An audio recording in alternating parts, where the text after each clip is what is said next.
This video will give you some information about reporting. From your home screen, hover over the reports and click on My Saved Reports. To start with, let's have a look at the Overview tab. In the Overview tab, you will have all of the off-the-peg reports that UKG provide.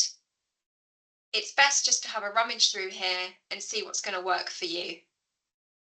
You can also build a report over here on the right hand side. So if you can't find the report that you need, then you can go ahead and build it using the wizard here. But you also have a tab called My Saved Reports. This is a really handy tab.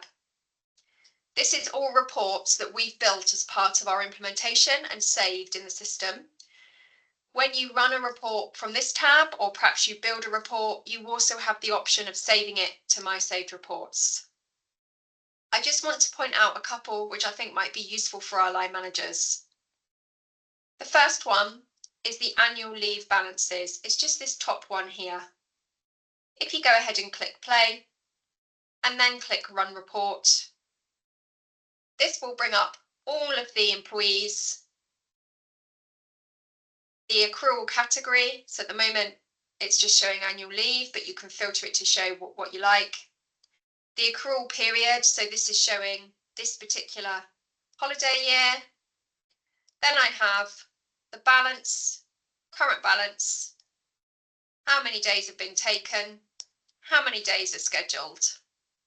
This allows me to see if I've got an issue with employees having a lot of outstanding holiday towards the end of the year or at key points throughout the year. Let's have a look at the filters. So we can see at the moment we have annual leave, but you could also look at other types of leaves as well. Accrual period is always default to the current holiday year. But again, if you wanted, you could filter for previous periods. You can also filter based on one particular employee if you like. You can also search for that employee using the filters on the columns. So once you've got your filters right here, there's also some additional things that I'd like to show you. So the three little dots here, you can add columns to your report by clicking the add remove columns just here.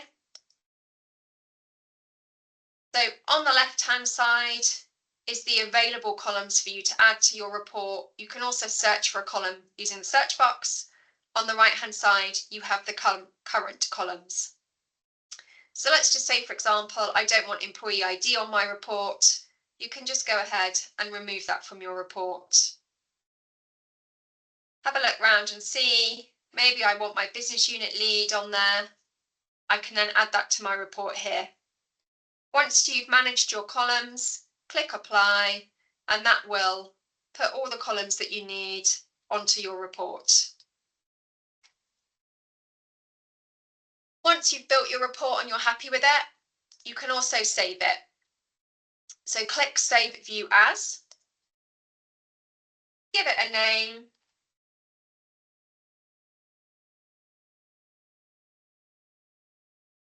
you can also make it your default so that every time that you run that report, it will just open up using the columns you've already built.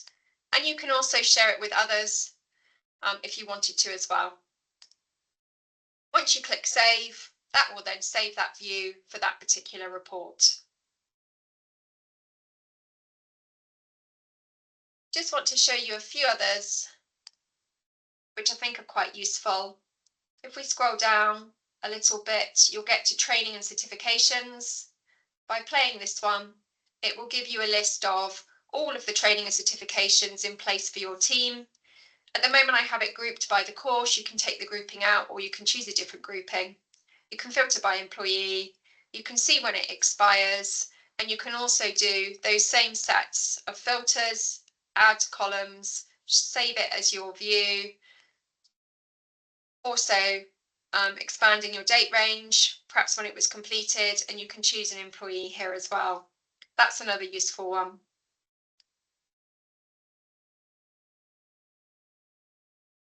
Just finally, I want to talk to you about one more.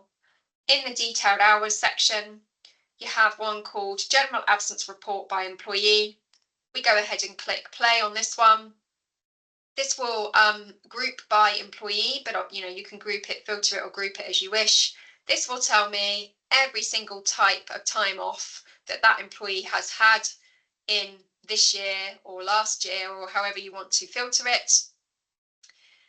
It will give me the date that particular type of absence fell on. I can filter by a particular absence type. So if I just wanted sick as an example, you can go ahead and do that.